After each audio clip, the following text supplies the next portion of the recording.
Magic mirror on the wall, which Snow White movie is the fairest of them all? The mashup throwdown of 2024 is here. We are comparing the newest and already infamous live-action Snow White remake to the first ever feature-length animated film released by Walt Disney Studios. Hi-ho, it's off to work we go. Welcome back to Effing It Up.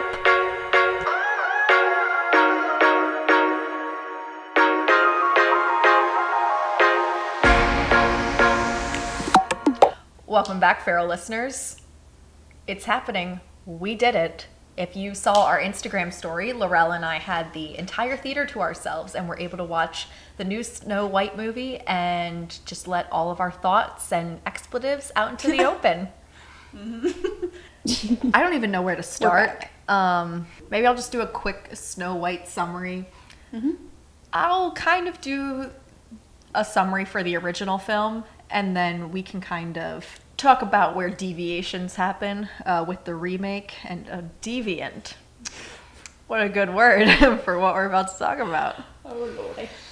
All right, so here is the summary for the 1937 Snow White. So we have a jealous, wicked queen stepmother, beautiful teenager that she tries to murder for being pretty because her crackhead magic mirror is apparently a pervert that is ogling minors. So our pretty princess runs off into the woods and becomes a housekeeper for 7 diminutive men. I mean, the mirror did wait till she was a teenager to start ogling, so he may be... She's supposed to be 14, according to canon, so... Never mind. I retract. Retract that statement. Retracting that statement right back. Scratch that. Reverse it. Scratch that. Reverse it. To be fair, when we were watching the film, you were like, snitches get stitches or whatever. That mirror is... Piece of garbage. Piece of garbage from the crypt. Let's just start with talking about the 1937 movie as a whole, and then we can kind of get into the characters, and then kind of start talking about the remake, because they really are very different films in the grand scheme of things. The 1937 film is a very simple film. It was created at kind of the beginning of the animation boom. Cartoons that it took inspiration from were like, I don't even want to say films, like short form animations of like Betty Boop, Steamboat Willie, a lot of early black and white shorts. Yeah. So Snow White was kind of the first deviation from that kind of very jerky movement, if you will. The animation stands up. It really is. In hindsight, it's a masterpiece. Like, I don't know what else to call it, especially as it was the first of its kind. There's such beautiful detail in it. There's beautiful, like, watercolor. Like, it was clearly, like, a labor of love for the animation. So it's kind of like, I have to talk about that. The story is very simple. I almost want to say it's elegant. It's very much just the original fairy tale. A lot of the humor comes from the 7 dwarves and their different personalities and how they interact with Snow White. And some of the animals, I think, too, provide a lot of comedic relief. Some of the comedic relief, yeah. Little turtle. He was cute. It was, I think it was my least favorite film growing up because it is pretty dark for a quote-unquote kids movie. Some of the stuff was pretty scary, like when she transforms into the old crone. I was like, whoa. Well, there she goes. Or when Snow White is having her mental breakdown in the woods and she sees eyes all around her. I was like, yo, if I was a child, I would be traumatized. Oh, yeah. I think I was definitely scared of that movie more than anything else. Like, I was not scared of Cinderella, but Snow White, I was like, these artists are not holding back. Yeah. She was also not my favorite Disney princess because even as a child, I was like, what's this bob hairstyle like going on? I'm like, this isn't the vibe. I don't love this look. Snow White's hair personally offends Maya. It's not. It's fine. It's just it's the 30s of it all. And I think again, it's cute. It's cute, but like as a child, I was like, I'm not vibing with this. I'm not vibing with the dress. Yeah, honestly, I thought that was really controversial, but I didn't really like her dress either. Yeah. Like, why the buttercream yellow with, like, the dark red and dark blue? To me, it doesn't seem like it matches, but... Yeah. What do I know? bottom line, it was very charming. I was enjoying watching it. It was very soothing in a way, with especially kind of like the old timey transatlantic voices in the background. Even Snow White's kind of squeaky voice didn't really bother me. Like, it was just, I was like, I'm having a great time watching this. And I wasn't expecting to. I was expecting to probably prefer it to the live action remake, because that's typically kind of just the direction I swing, because I prefer the animation to kind of trying to copy it. But I was like, oh, I feel very soothed. My soul feels soothed. Yeah. And luckily I started watching it before we went and watched the new movie, so then I kind of had that in the back of my mind, so I was already able to compare it a little bit. I did it in reverse. I saw the new one first, and then I watched, and I hadn't seen the original animated Snow White before, so that was my first time. And I was like, okay, I see a couple areas where they, like, copied stuff from the animated film. Yeah. And those were nice touches, I guess. Do you want to talk about characters a little bit for the Sure. old one? Yeah. So Snow White. She's there. She's there. She's there. She wasn't as, like, what's the word I'm looking for? She wasn't as much of a blank slate as I was expecting. Yeah, I know. Like, that's kind of how, like, I remembered it. She's even a little bossy. Yeah. She's like, go wash your hands. Show me your hands. She has so much sass. She looks, I love when she looks over at Grumpy. She's like, you must be grumpy.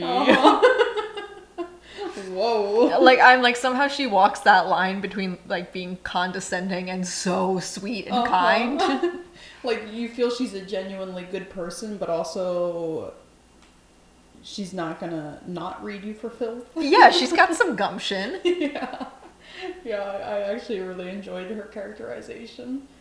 I wasn't expecting some of those, like, she's hilarious. She just breaks into this house. Yeah. She's like, oh, this must be 7 orphans. Maybe if I clean their house while they're gone, these children will allow me to stay with them. I'm like, Snow White, what? What? I was like, I don't, it's not like I think she's the brightest bulb in the pack. Like, I'm not like, like, she's not She's not the brightest bulb in the pack, but she's still smarter than the new one, I think. Yeah. I mean, she's not going to Harvard, but none of us are going to Harvard. She's not going to Harvard, probably. But not, yeah, none of the, the I'm not. fantasy film equivalent of Harvard. Yeah.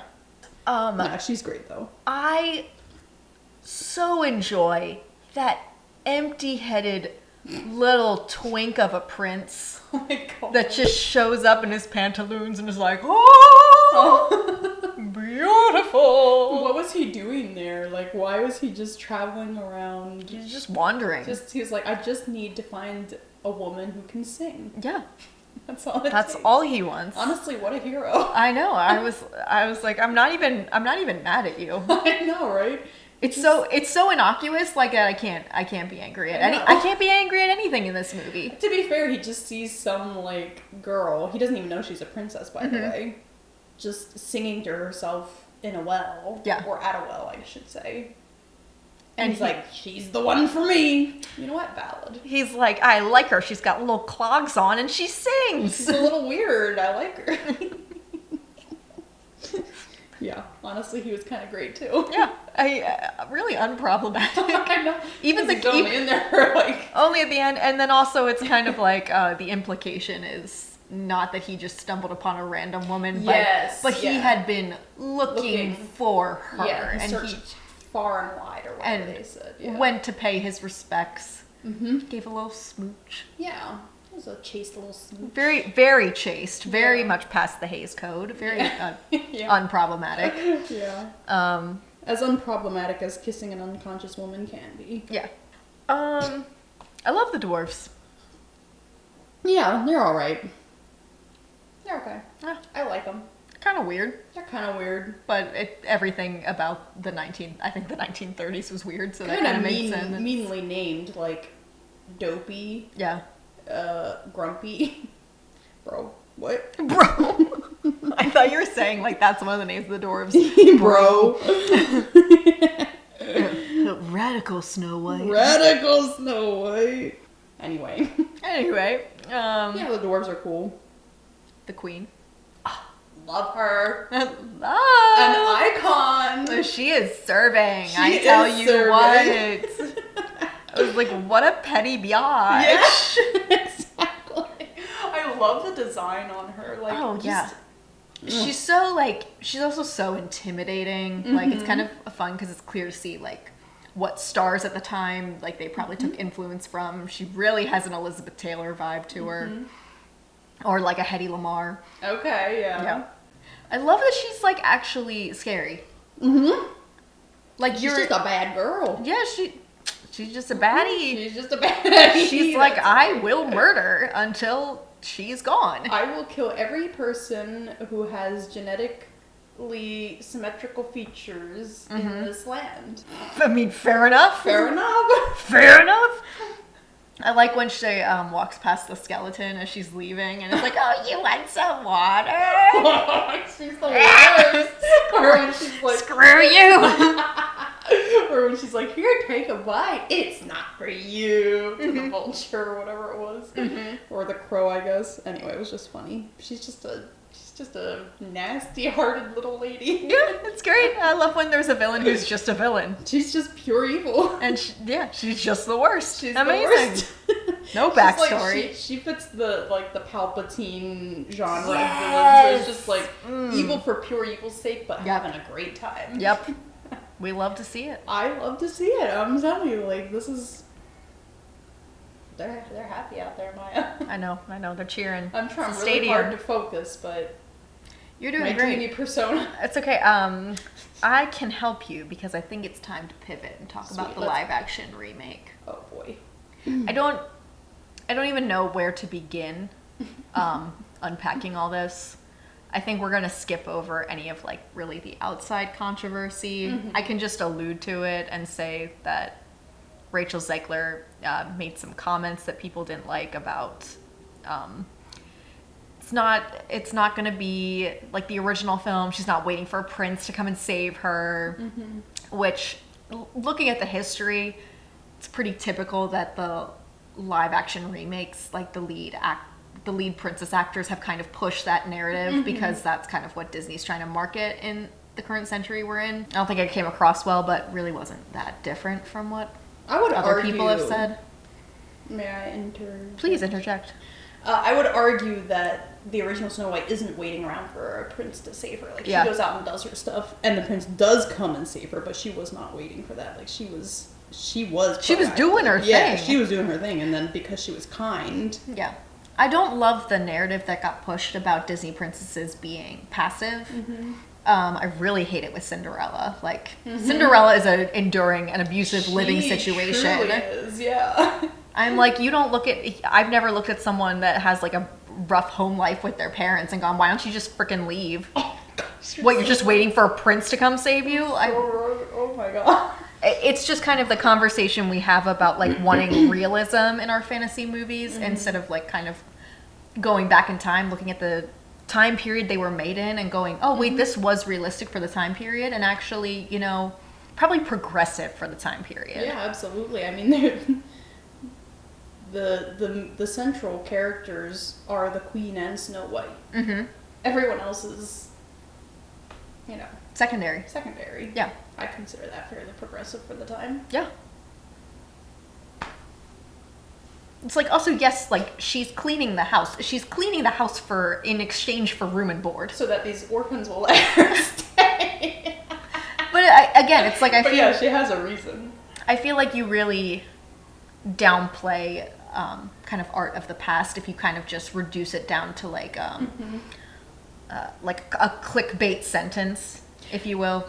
And it's quite relevant that the dwarves never ask her to do any of that stuff. Yeah. She offers. She's like, I can bake you things. They're like, oh, you can bake things? Yeah. Well, then you can stay. Yeah.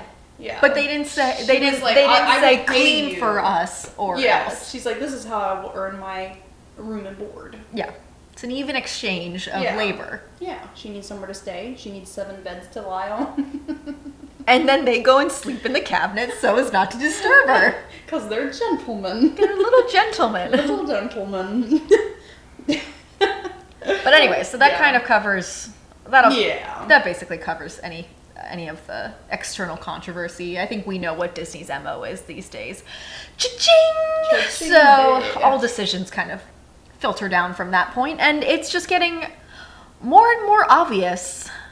But never has it been more obvious to me than this fucking movie. Damn, what an absolute heaping pile of garbage this film was. I did not. We went to go see it in theater, and we had the whole place to ourselves. Which was amazing, because we did not want to ruin it for any children that would have been excited to see it. We are not monsters.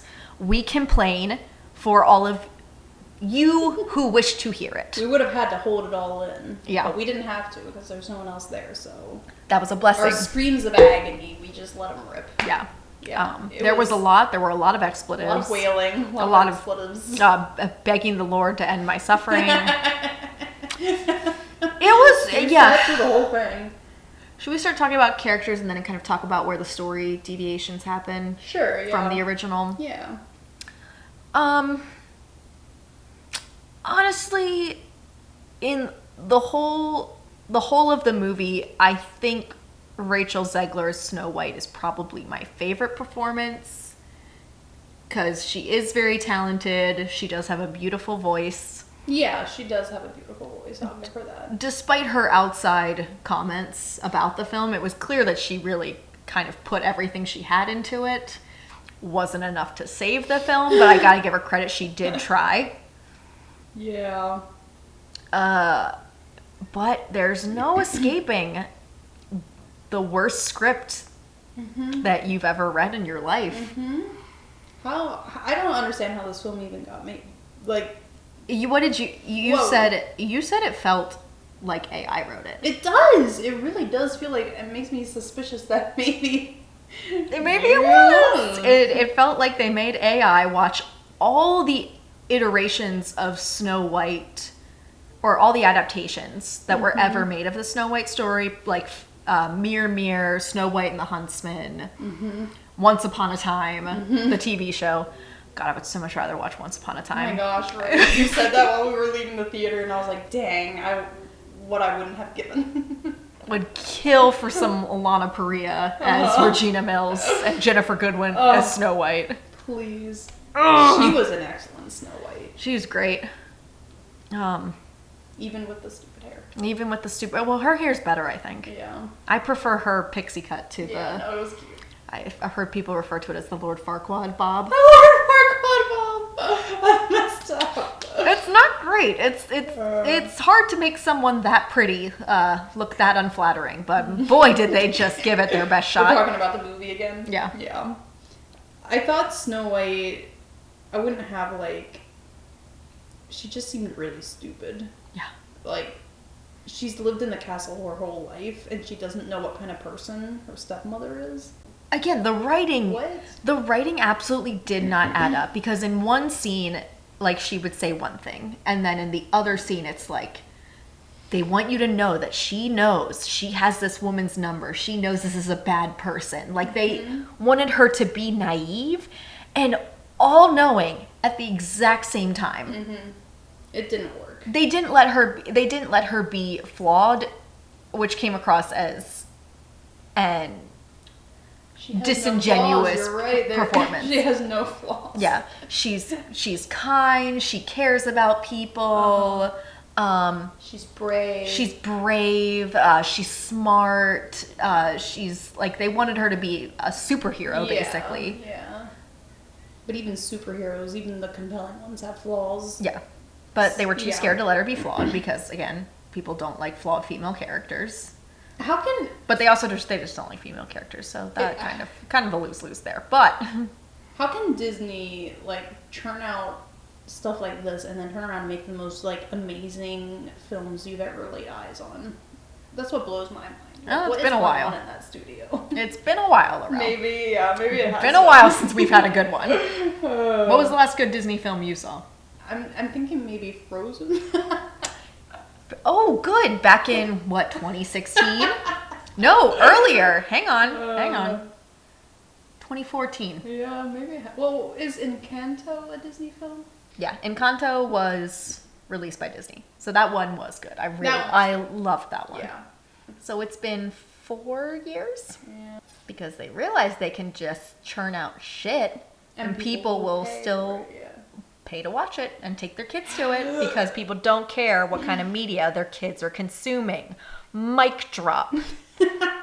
Okay, so we talked about Snow White. Yep. She was your favorite performance. Just because, again, I think Rachel Zegler did a good job doing the Disney princess voice and the dancing and the singing. Yeah. I think she had that down. Like, when watching Whistle While You Work, like that, we'll get there, but apart from the other characters in that scene, that felt very Disney. Yeah. Felt like a very loving homage to the original, and in the right hands, maybe would have been a really good scene. Mm-hmm. But anyway. Should we talk about the dwarves? I don't want to. But I don't want to. We have to. It's been a while since I've seen such uncanny valley CGI abominations that are an affront to God, an affront to mankind. One of the worst things I've ever seen. And I've watched Food Fight, The Room. I've watched the heavy hitters. I've watched Space Chimps. You leave Space Chimps out of this. I can't. Even this was worse than the bulbous no, flying head voiced by Kristen Chenoweth in Space Chimps. So yeah, that's how bad it is. It was repulsive. Every time the dwarves were on screen, I wanted to throw up. Yeah. And because Disney is so quote unquote controversy avoidant, instead of casting actual little people in the role and giving work to those actors, they said, you know what? We're going to get voice actors and then we're just going to make these CGI travesties. Oh my gosh, travesties. I would rather they had gone like Who Killed Roger Rabbit and just fully 2D animated Fully 2D animated them. That would have been so much better. So much better. Every time they were on screen, I couldn't like...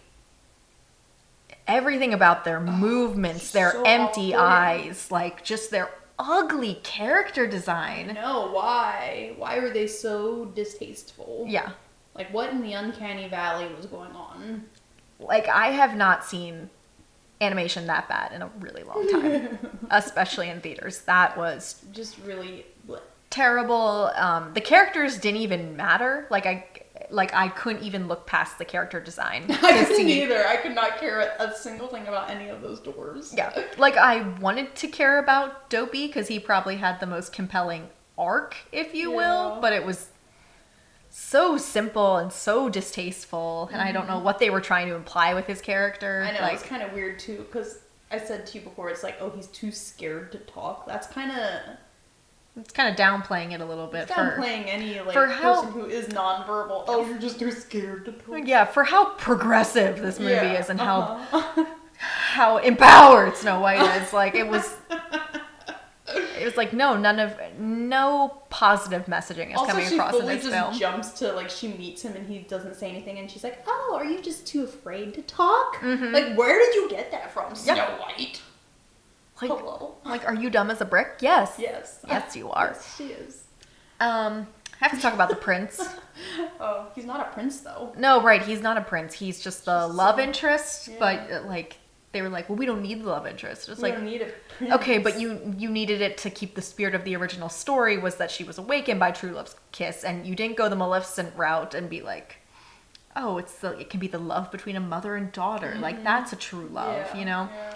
Nope, they were like, this Robin Hood wannabe who spends the entire time acting like he's in a Woody Allen film and negging her the entire time. And going, yeah, I mean, like, yeah, you suck. You don't know anything. You're just a princess. You're just a princess. He sings She's an entire song. Scullery maid. He sings an entire song called Princess Problems, as if this girl has not lost her father, was almost murdered by her stepmother, and spent years growing up in an abusive household with no friends. Mm-hmm. Again, but she has princess problems. Sounds like princess problems. I'm like, sir, take your hoodie and your stupid hoodie. Why the hoodie?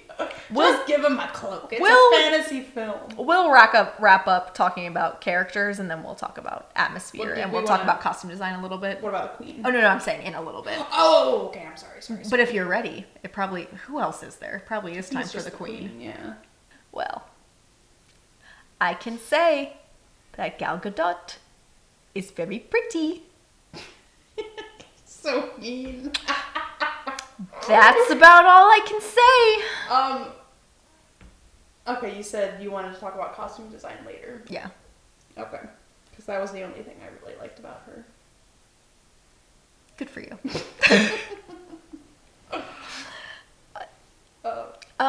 So she can't sing. She can't dance. And she can't act. And it is horrifically apparent in every scene she's in. I was thinking about it on the way over because I was like, I didn't mind her in Wonder Woman. No, I didn't either. I loved Wonder Woman. Yeah, so did I. So I was thinking about it, I was like, I think she's just not meant for, like, maybe she's better at more stoic roles. Like, You mean roles that don't involve a lot of acting? Well, so what I'm saying is I don't think she has... I don't know that she can access those big emotions in a way that you buy. Which, same girl. I also can't access my big emotions. Yeah, but your career, Laurel, is not an actor. Yeah. You're not being given millions of dollars to phone it in. Well, it's not even that she was phoning it in. It was like anytime she had to like yell or rage or like have really strong passion behind what she was saying, it was really hard to buy it. Yeah. Felt like it was a spirit escaping her. Yeah. Felt almost like it was being acted by AI. Yeah, or like that acted by AI, or they had like a board behind it with her lines on it that she was reading. Okay, now we're just being mean. Yeah, we're gonna be mean. I don't know what to say. I don't know if it was just directing or Snow White. Yeah, it was weird. You'd think she'd be able to pull off like an icy queen. Like, it seems like the sort of role she would be good at, but it was just really hard to get past some of those line deliveries. It was hard to watch. Like, why couldn't they just do another take? Mm-hmm. Maybe that was the best one they got. Maybe they just didn't want to spend the time. Mm-hmm. Spend the time, spend the money. Like, story-wise, the script didn't help her. Again, they were like, she needs a song and dance number.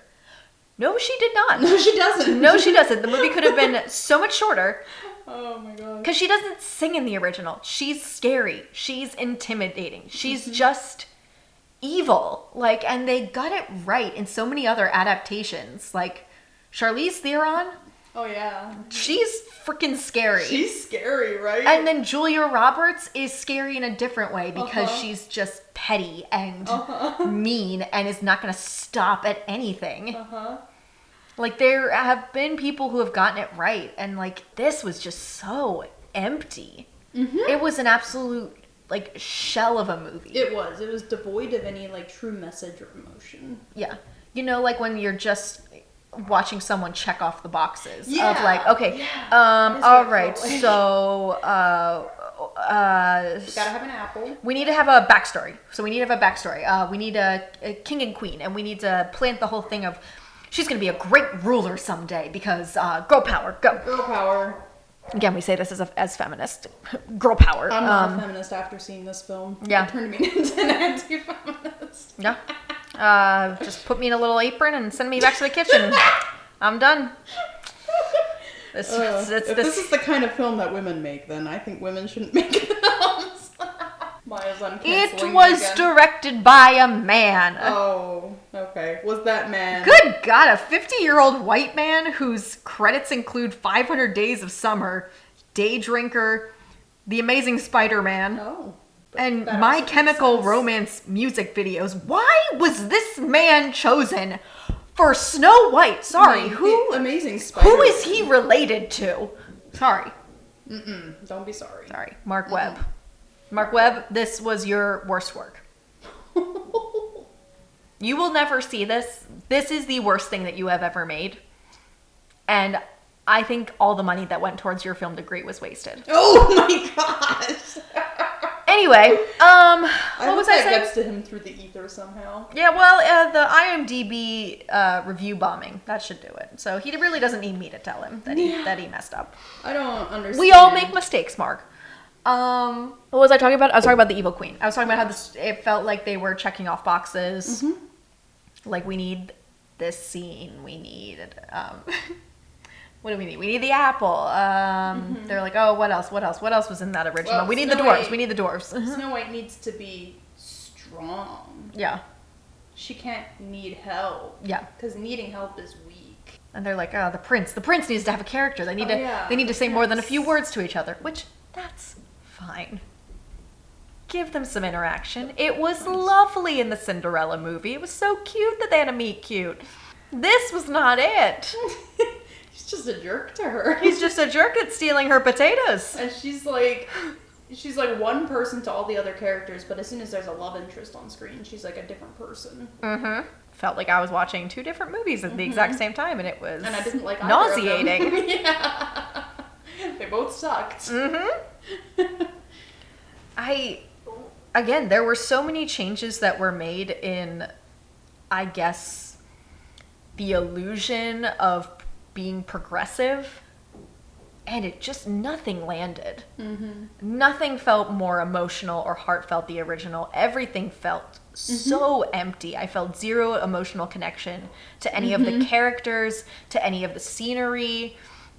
Also, again, I was complaining about the CGI animals. Just get a deer. Yeah, you were complaining about those. Get a deer or a squirrel. Tim Burton trained how many for Charlie and the Chocolate Factory? Or even a cardboard cutout that you can use like a marionette. Yeah, that would have been would better. still have been better. I'm so exhausted by bad CGI. Yeah, it's bad CGI because they don't even move like animals. You know what I mean? Yeah. And I feel like I have to keep saying it because of the direction that we're going with AI becoming more common. Like, I feel like we need to call it out and say, we know when it's bad.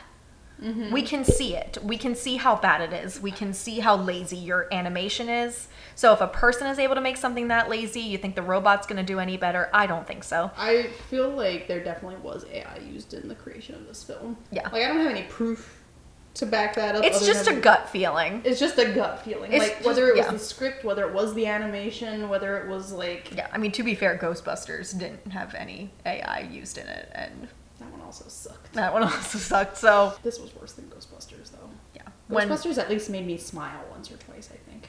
When your sole motivation is the bottom dollar, like, again, I get it. I get that your movie has to make money, but your movie will make a lot more money if it's actually f***ing good. Unless you make a bunch of really crap, you make a whole lot of really crap ones, then maybe it evens out. I don't know. Yeah.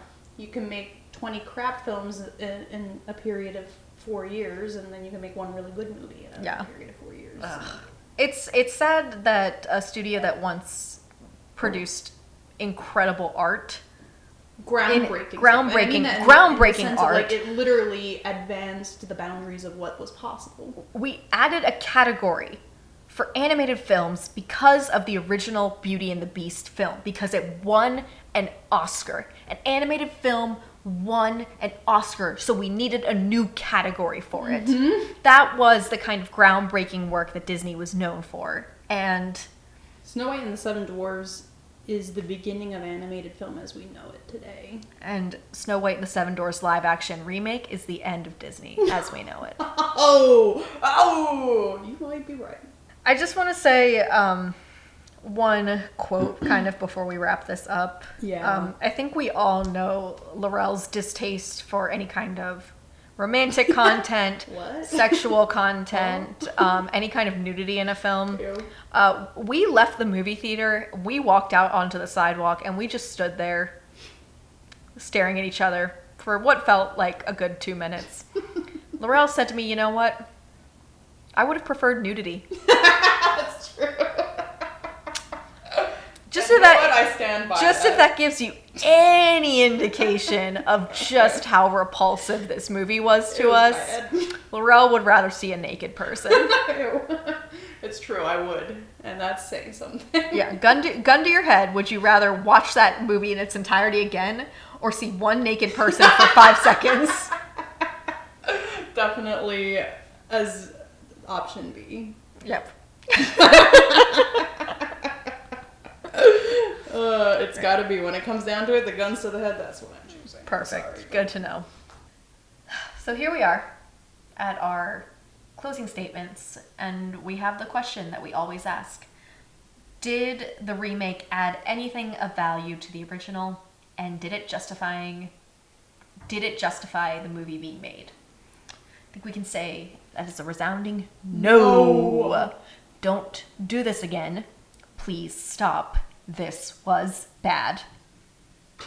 God help us. God help us all if this is the kind of content that we are going to continue being given by the House of Mouse. Disney, I'm fed up. He's coming for us! Finally, the sweet release of death. Anyway, thank you all for listening.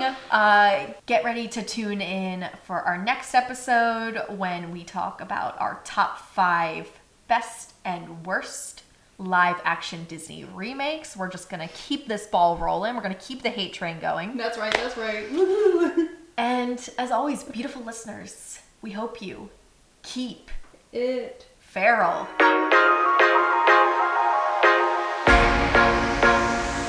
Thank you for listening to another episode of Effing It Up. If you're enjoying these episodes, please like and subscribe. You can follow us on Instagram at _effingitup_ or on our YouTube channel where we post the video format of our show. If you have content that you want us to cover, we want to hear about it. Feel free to DM us on Instagram or leave us a comment on our YouTube channel. Thank you again.